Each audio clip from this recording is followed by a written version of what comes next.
Good evening and welcome. This is BC Poly Live, 30 minutes of political analysis, debate, and if we're lucky, the occasional laugh as we enter the home stretch of this federal election. Lots to talk about tonight as we welcome back our panel.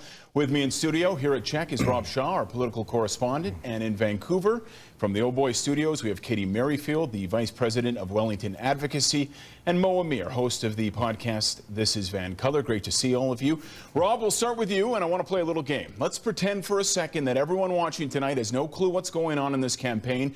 3+ weeks into it, they have no idea what's happening, hasn't been on their radar at all. Sum up for us, as best you can, where we're at. Well, first off, if you've been asleep for the last 3 weeks, I envy you. But what you missed is a prime minister calling an early election, hoping to turn his minority into a majority during a public health crisis when people are either too scared or too anxious to do anything but reward him for the way he handled COVID.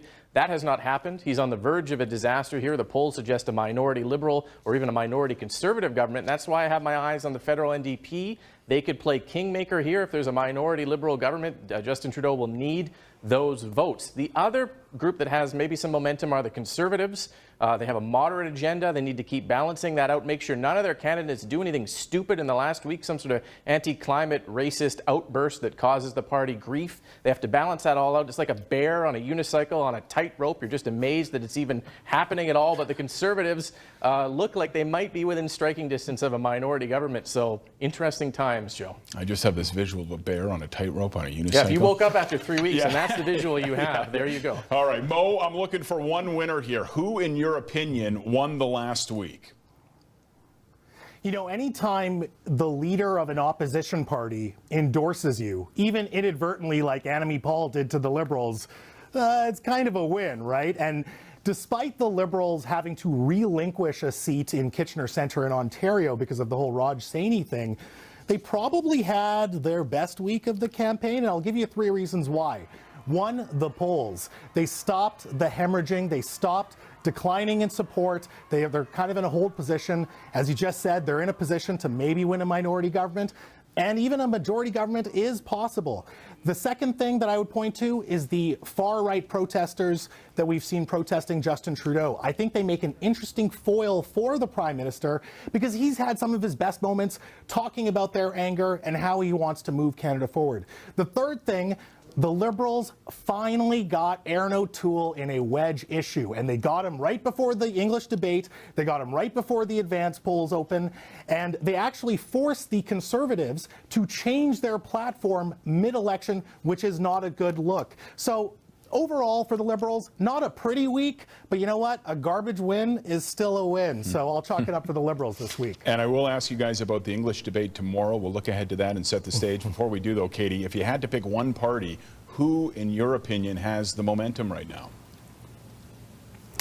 So, Joe, I actually want to talk about something that I find really concerning. Obviously, the only poll that matters is on Election Day, but when I see a dangerous fringe party trending at 10% nationally and 11% in Ontario, I do think it's worth raising.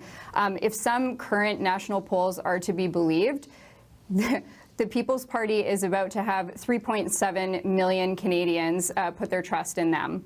And that's really concerning. That means 1 in 10 people are placing their faith in a xenophobic, inflammatory party that encourages violence and calls for revolution against Canada's alleged tyranny. So I hope these polls are wrong. I do think they're a little bit inflated. But if 10% of our country's voters are believing in an unhinged disruptor under the guise of truth to power and freedom, then this country has a serious problem. And so at the end of the day, thank God we have a first-past-the-post system, and I hope Maxime Bernier's legacy is that no party ever touches proportional representation again. When we launched this program 2 weeks ago, one of the first questions I asked all 3 of you was, what is this election about? And you know what happened? I got 3 different answers. We won't roll the tape. Just believe me, it was 3 different answers. I want to revisit that question because a lot has happened since then. Mo, we'll start with you on this one. Same question. 2 weeks later, what's this election about? Joe, have you ever taken advice from someone that you really trust, but it ended up being terrible advice, and you had to live with the consequences of taking that terrible advice? That has happened before on more than one occasion. I won't go into details, but just yes. It's a very human thing that happens, and you know what? I think Prime Minister Trudeau is going through it right now. I think he took bad advice to call an election during a pandemic. No one wanted this election, and at a time when he could be fulfilling some of those campaign promises that he's making on the campaign trail right now, because he had willing partners to help him with a lot of that policy. I don't think he's going to convince anyone that this election is necessary, but I do want to talk about what this election is about. And oftentimes, you know, we kind of sum it into every election is a referendum on the incumbent government. Trudeau, however, is kind of running less so on that, because I think Canadians are actually trying to decide whether he deserves to be the Prime Minister of this country, despite making this very selfish power grab, or trying to make this selfish power grab. So will Canadians reward Justin Trudeau? Will they give him the same situation as he had before? Or will they ultimately punish him? Same question to you, Katie. What's this all about? Has the guy who called the election figured out what this is about? I don't think so. The current Prime Minister has said that this is the most important election since 1945, and I have yet to see any evidence from the Liberals to make that case. This election should be about economic recovery, helping Canadians get back on their feet after COVID, and Canada's important role in global affairs. And instead, due to their poor election timing and frankly fairly terribly run campaign, I would argue the Prime Minister has now reduced himself to very shrill attacks against the Conservatives that aren't true and simply seek to divide this country further. Lobbing word bombs at your opponents is certainly nothing new, but Trudeau consistently pits the vaccinated against the unvaccinated and then acts surprised when people accuse him of divisive politics. So, if this approach secures the Liberals another term in office, I do think they have their work cut out for them in rebuilding public sentiment in this country. Rob, when I asked you 2 weeks ago, I agreed with you. You said that you thought voters were too concerned about COVID to really give this election much attention. And I think you could make the argument that nothing has changed there. People still care about COVID.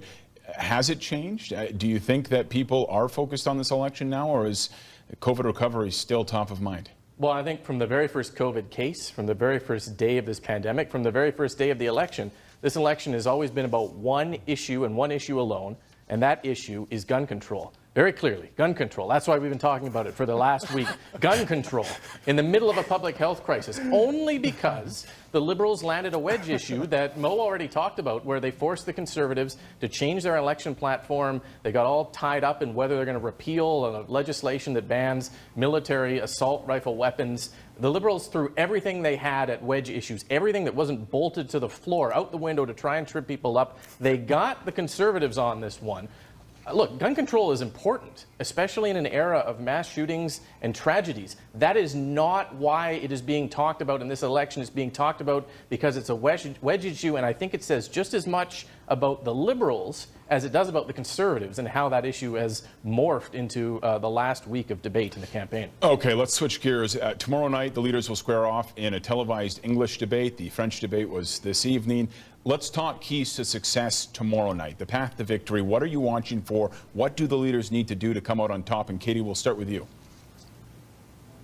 Sure, Joe, there is so much at stake here. With only 10 days to go after the debate until E-Day, there is no time to recover if anyone has a swing and a miss on stage. Trudeau, I think, needs to effectively articulate why we're having this election to voters. He also needs to have a tone and approach of humility. His personal brand has taken a pretty significant hit over the course of this campaign. The days of Trudeau media are gone. And so I think he needs to give voters permission to vote for him again, despite their misgivings. For O'Toole, I think he should really hammer home the Liberals on the leadership section and turn that into questions regarding foreign affairs. Frankly, I'm really upset that wasn't a set topic included in the debate, given its considerable significance. Afghanistan, the two Michaels, we need to be discussing what kind of country we want to be in the eyes of the world. And then Singh, I think he just needs to ignore everyone on stage, go straight at Trudeau, and effectively be his foil in terms of trust, authenticity, and the true voice of progressives. Rob, what will you be watching for tomorrow night? Well, the most to lose, obviously, is Justin Trudeau. And because this looks like a cunning kind of play for power and not politics done differently, which is his whole brand, he has to perform a community theater production of a man we wish Justin Trudeau was, live on stage, hoping that he's this leader, this incredible kind of warm, conciliatory gentleman who is taking us in the most important election in our history and guiding us to the promised land. I don't know if he can do it or not. It's all on him to see if he can get this election over the finish line. All right, last word on this topic to you, Mo. Yeah, I think if you're Jagmeet Singh, you almost have to wonder if this is your last dance. I mean, he needs to start swinging for the fences. And I think what he needs to do is look at the Liberals and equate them with the Conservatives. He needs to point at them and say, you guys are basically the same party. You cater to elites, you cater to corporate interests, you protect the status quo, and I'm the one here that's actually trying to make social change. And he can lean into the NDP's history with exerting pressure onto governments to get things like universal health care, to get things like same-sex marriage. The NDP have historically been on the front of those social issues. He can roll that into taking credit for what the CERB looked like and what the wage subsidy looked like. So I think he needs to be this champion of social change. And, you know, he needs to say that whether it's a Liberal minority or a Conservative minority, Canadians need to send the NDP to Ottawa to be that voice for working-class Canadians and just regular Canadians in general. Quickly, 10 seconds to each of you. Who has the most to lose tomorrow night? Rob, we'll start with you. Well, Justin Trudeau, but also Aaron O'Toole. I mean, if this is people's first introduction to him, if he blows it big. All right, Katie, same question. Justin Trudeau, he called this election to secure a majority, and so he better bring his game tomorrow. Mo, I think you're going to say Justin Trudeau, but I'll ask anyway. It's Trudeau. It's all on Trudeau. He's going to get attacked. He has to keep his cool and give a good performance. All right. You have all given a great performance so far tonight, as you do every BC Poly Live. We're going to take a break, though. Don't go anywhere. Up next, our riding breakdown. 3 races we're watching closely. We'll have that when we come back. Locally owned and operated, Postings Denture Clinics provides all your denture services. Our in-house lab means you can expect a quick turnaround. Postings Denture Clinics, the smile you deserve. Book your free consultation in Victoria or Sydney today. Canada's #1 hot tub brand, Arctic Spas understands what Canadians want and need in a hot tub. Find your perfect hot tub locally from the island's largest hot tub chain, now with 5 locations. Arctic Spas, Vancouver Island, your smart friend in the hot tub business.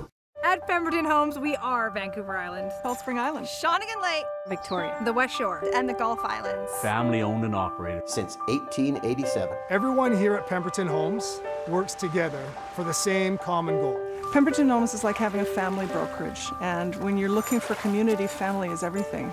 And this is our home. We know the island best. There is just no other place to live. I love this community like no other. Welcome to your new home. Lakeside Gardens on Long Lake in Nanaimo is one of 11 residences owned and operated by VRS Communities, a locally owned non-profit society. I'm Andrew Trinder, and we believe seniors deserve our very best. Living at Lakeside Gardens Seniors Community offers everything you need for a healthy lifestyle without you having to run errands or maintain your home. My favorite inclusive service? The delicious home-cooked meals. VRS Lakeside Gardens is about you and your lifestyle, and that's our promise. It's the Back to School sale on now at West Coast Appliance Gallery. West Coast Appliance is head of the class when it comes to selection. Check out the savings now on all kitchen and laundry stock from LG, Samsung, Whirlpool, Maytag, GE, and Bosch. Make the grade with major value on major brands. In-store and online at westcoastappliance.ca. The Back to School sale only at West Coast Appliance Gallery behind Dot's Furniture on Nanaimo Street in Victoria.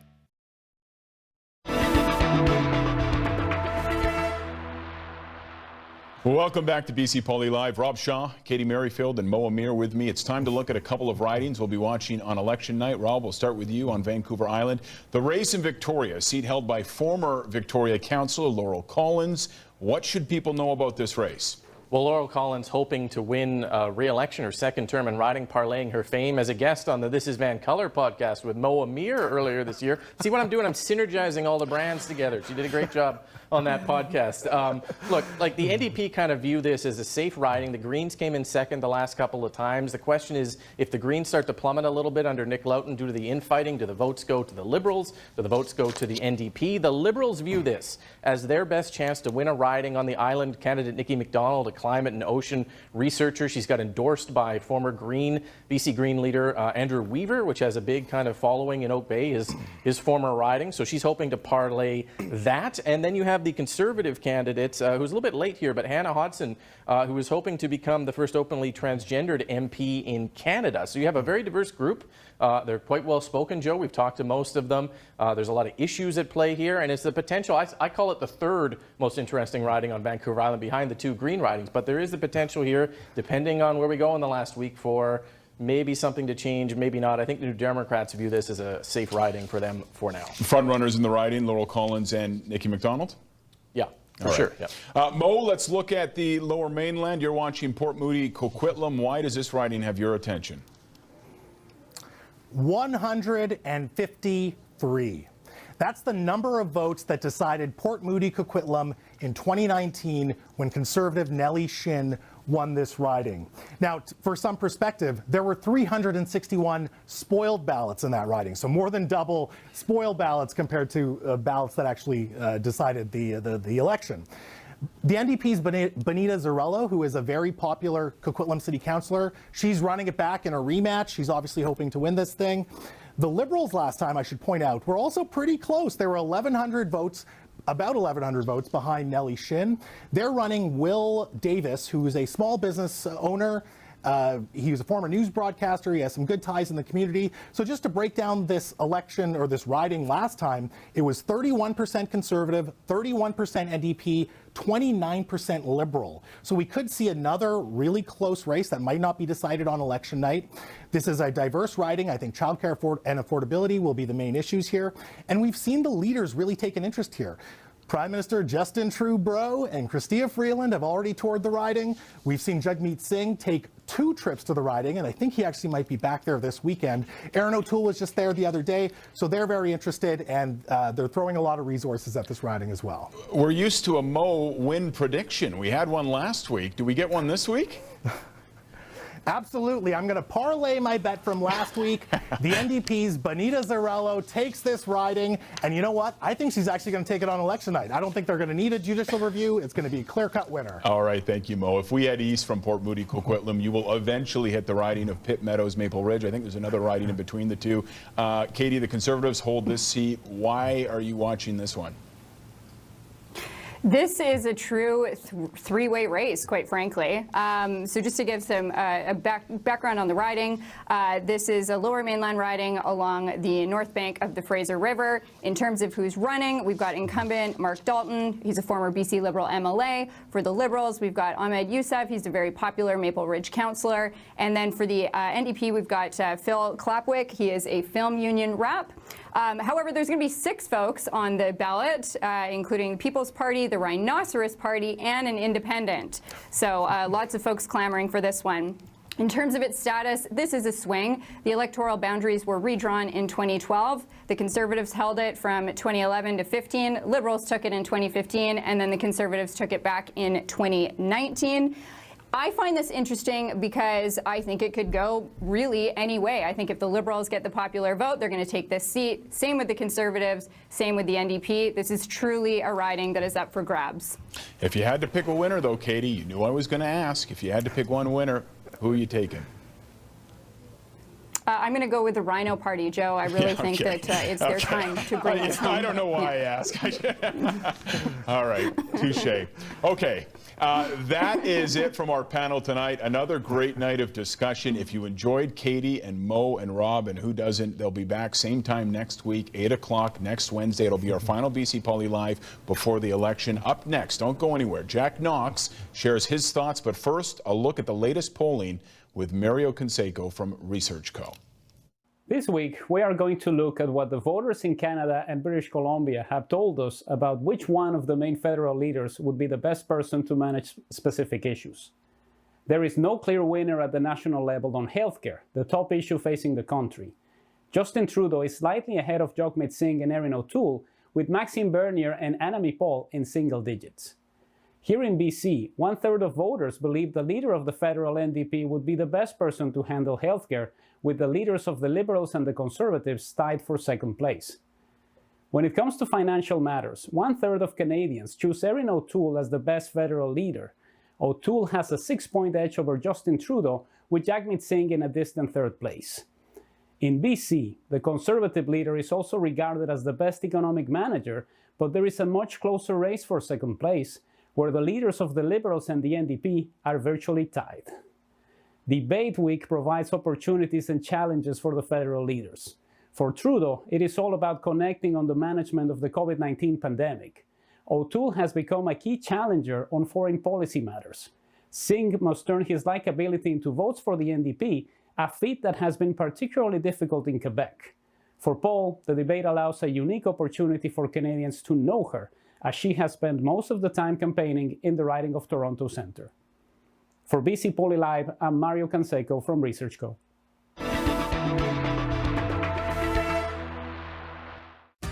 Cridge Pharmacy Cook Street is now open. Not your average pharmacy. Quick and accurate prescription filling, free delivery, healthy grocery, and natural products. We're here for you. Locally owned Cridge Pharmacy. Welcome to the family. There's lots going on. I'm Sandra Richardson, and here's your Victoria Foundation Community Check-In. The Victoria Hindu Temple, in association with the District of Saanich, is hosting Dandiya, a traditional dance festival, September 10th to 12th in Beckwith Park. Artists in Fairfield are opening their studios September 11th and 12th to give art lovers an opportunity to tour their studios and meet the artists. Enjoy delicious barbecued ribs and local entertainment at the Esquimalt Rib Fest. Entrance is by donation and all proceeds go back into the community. Register for this year's in-person Royal Victoria Marathon 8K. Sign up for the Czech Charity Pledge Program to really make your run count. And nominate your boss to bungee jump at Wild Play, and you'll be helping out both the Victoria and Nanaimo Brain Injury Societies in this year's Toss the Boss fundraiser. The Victoria Foundation Community Check-In, your partner in supporting charities on the South Island. Are moisturizers from around the world better than Olay? We tested our vitamin B3 formula and beat a top Japanese moisturizer. Innovation from South Korea and even the $400 French cream. Olay, face anything. Big Wheel Burger is Canada's first carbon-neutral restaurant. We focus on providing real food fast. Taste the best quality burgers, shakes, sodas, and fries through local, sustainable, and environmentally friendly resources. It's fast food without the guilt trip. Whether it's the drooler, the cuddler, or the snoozer, give your pet our Taste Test Challenge. With organic fruits, veggies, and free-range meats made BC fresh. No fillers. Happy Tales Holistic Pet Foods. Try our 36-pound value bag. Whether it's family time, fishing time, or making the memories of a lifetime, life is better on a boat from Sherwood Marine. Suzuki outboards are the choice for customers around the world. And Sherwood has a Suzuki power package that's perfect for you, backed by a full parts and service department. Plus, make your boating experience even better with 10,000 square feet of electronics and marine accessories.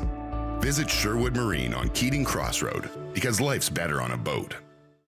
I do not like my roof with moss. I do not like its granule loss. I do not like the UV rays that shorten shingles' useful days. I need a clear protective shield. That's why the Roof Doctor has so much appeal. The Great Canadian Roof Doctor offers revolutionary roof armor, a spray-on treatment. It stops shingles from drying out and glues in the granules, adding years of life to your roof, all at a fraction of the cost of a new roof. The Great Canadian Roof Doctor. Don't re-roof, weatherproof.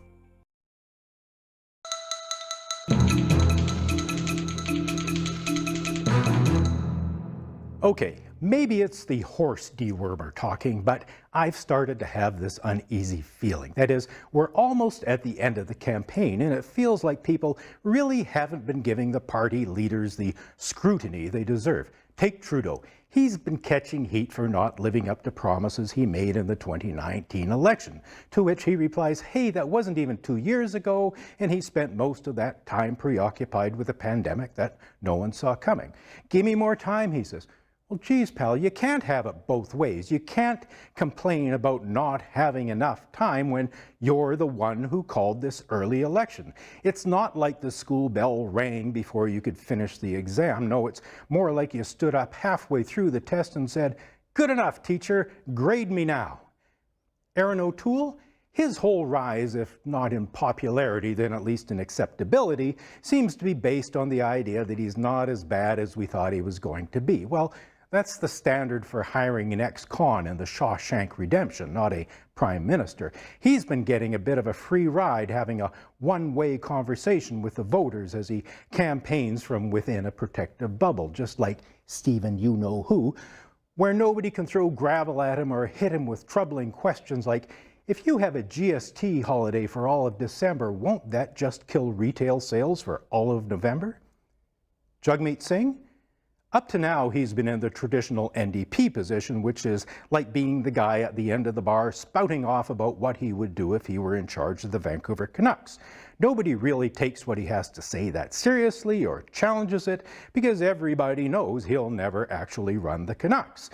Except now that it looks like Singh could be kingmaker in another minority government, it's time to pay attention. Would, say, his carbon tax for big emitters really be the massive job killer that his critics say?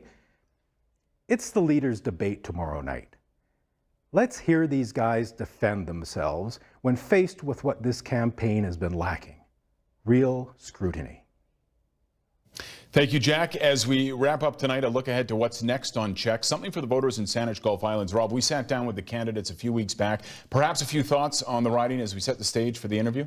Well, this is Elizabeth May's riding. She's going for her 4th term after 10 years. Can she survive the collapse of her Green Party? And if not, where do voters go in this riding? There's a long Conservative history of MPs. Do the Conservatives come back? Do the Liberals make a breakthrough? Does the NDP parlay its provincial success into this riding? Like, where do we go here? Who knows? But, Joe, it's going to be an interesting one to watch. For sure, one of the top 2 ridings, I think, in the island on election night. Definitely. All right. From all of us here at Check, thank you for watching. A reminder, we will be back with BC Poly Live, 8 o'clock next week, our final show before the election on the 20th. Saanich Gulf Island voters, these are your candidates, 30 minutes with them. From all of us here, thank you for watching, and good night.